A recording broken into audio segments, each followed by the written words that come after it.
Hello and welcome to Technology Tools in the Classroom. My name is Donna Hanks and I'm going to take you through a presentation where I just introduce a variety of different technology tools that you can use in the classroom.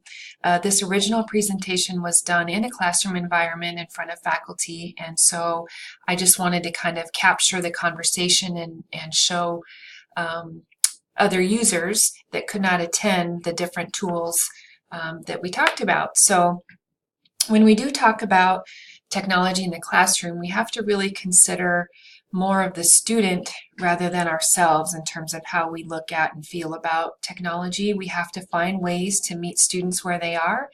And sometimes that means we are taking ourselves out of our own comfort zone. So hopefully as we go through this, you're able to maybe find a tool or two that is new and that can be incorporated into your classroom that both you and your students are comfortable with. And so what I'm going to do today is just share with you some technology tools and provide you examples that were brought up during the face-to-face presentation of this, and then share some stories that were also shared in that presentation. The first technology tool is Kahoot, and maybe many of you have used this before. This is you can access Kahoot through a mobile app or on a web page, and you'll notice at the top of the page I've included the link there. And this is just a game-based learning platform that a lot of faculty members use and that a lot of students enjoy using. Some feedback that I received was that many instructors have students end up making their own educational or study tool game, and then they can share them with one another. I also heard that students will create a Kahoot during a presentation. It was discussed that competitiveness oftentimes comes into play, and students really get involved in creating the Kahoots. So while they're being competitive and creating games, on the side they're actually learning the material, so that's kind of nice. And then an instructor also informed us that the results can be downloaded to an Excel spreadsheet, so you can capture the results and catalog them as well. So very user-friendly, and again accessible through a mobile app and the website. And of course, instructors indicated that students love getting on their phone to complete these Kahoot quizzes, oftentimes looking forward to those quizzes. So I don't know how many times you have had your students say they look forward to a quiz, but maybe if you throw it out in Kahoot, you'll get that kind of feedback. The next tool is Quizlet. So it's a little similar to Kahoot in that it's just a web-based study application. You can access it through the link or a mobile app. And what faculty discussed in this session is that, and this goes for Kahoot as well, you don't have to create your own quizzes. You can search and you can find other quizzes or learning games that have been created by somebody else. And in this particular one, faculty member shared that she just typed the book title into the search engine, and book title and edition, and up popped a variety of Quizlets already tied to that textbook. So rather than recreating the wheel, do a little research when you're out there to see if there's already quizzes set up for what you need them for.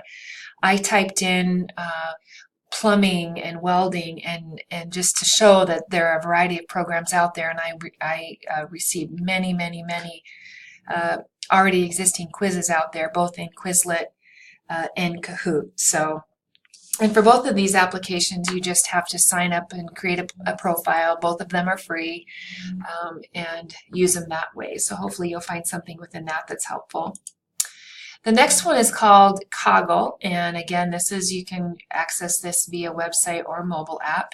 And this is a mind mapping software. So if you want your students to be outlining the chapter, taking notes, this is a very easy, user-friendly application to use.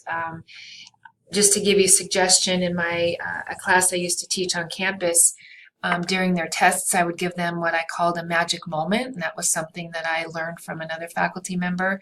But a 5-minute magic moment during their tests where they could use handwritten notes. And this would be a great application to say, look, create a mind map, and this is something you can use during your test, or something like that, or just as a study tool to help them outline a chapter, outline a research paper for topics, what have you. But it is very user-friendly. It's very colorful. There are also existing mind maps that you can search for to show as examples or use for yourself. So this was a great tool to find for helping create study habits and knowing how to outline material. This next tool is really handy in terms of creating PDFs. So the CamScanner is a mobile app, and it allows you to take pictures of documents, of images, of whatever it is you want to take a picture of, and it very nicely turns it into a PDF or a JPEG. And we had an instructor that would take photos of images from the textbook and run it through CamScanner, and then they would upload it and include it in test questions or quiz questions, and they come through very clear. Other tools along this note that faculty members discussed was using Evernote and also Genius Scan. Both of those did kind of the same thing. So if this is something that you feel you could use, CamScanner, or again Evernote or Genius Scan, if you have any need to take photos of pictures, documents, text, this might be helpful. I know that I would oftentimes have students, because of the nature of the homework they did accounting homework and they did it manually on paper and pencil.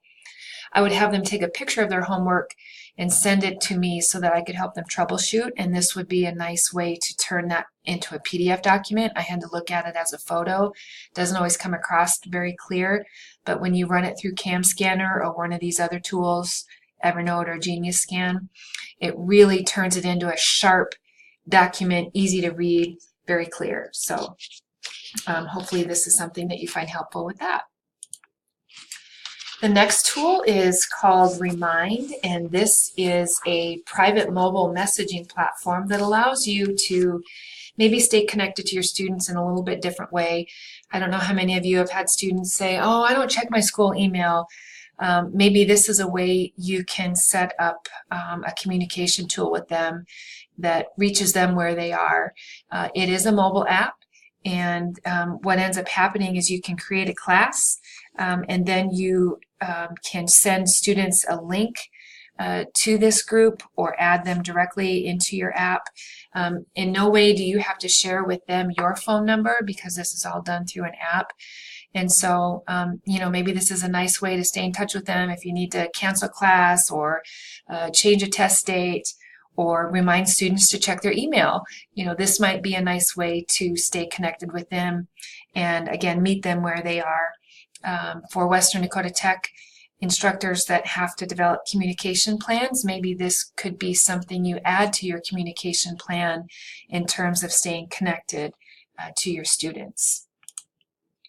And then this last slide is just a kind of a compilation of a variety of different tools. I just wanted to remind people that in my WDT, under the collaboration link, that is where you can email your students, and you can also engage in chat sessions with your students. In order to do that, you just need to set chat availability time, and then it's open to chat. And so if ever a time you can't meet your students, this might be a nice time or a nice place to do that. Or if you want to hold office hours and keep a chat session open for that, that might be helpful. And of course, we have VoiceThread that's available in my WDT, and there is also a mobile app available for that. So that's a great communication tool, not only to communicate with your students, but to post lectures, to post videos, things of that nature. And we also have what's called Screencast-O-Matic. So if you ever have an opportunity where you need to record your screen, I'm actually using Screencast-O-Matic right now to make this video. You can record your screen, you can record a PowerPoint. If you are trying to show students how to do something, this is a great tool to use. It is free. There is a minimum of a 15-minute recording, so you do have that. And once you're done recording, you can save it as an MP4 video file. You can save it as a screencast file, or you can upload it to YouTube and save it as a YouTube file or a YouTube link. And what's nice about that is once it's in YouTube, you can get closed captioning, which is really important when you are including videos in your courses to provide accessibility to all your students. Poll Everywhere is a nice interactive tool that you can use with your students and create a poll and get live results by them texting in. Once you create the poll, you receive a number that students have to text to, and then based on your poll, they have to text certain numbers to that poll number, and you can see live feedback. And I've used this before, very handy and useful, and it too is free.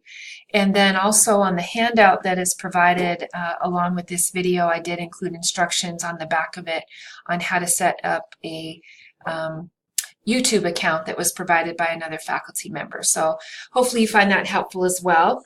So if at any time you have questions on any of these tools, on how to set them up or how to use them, I want you to feel free to contact me.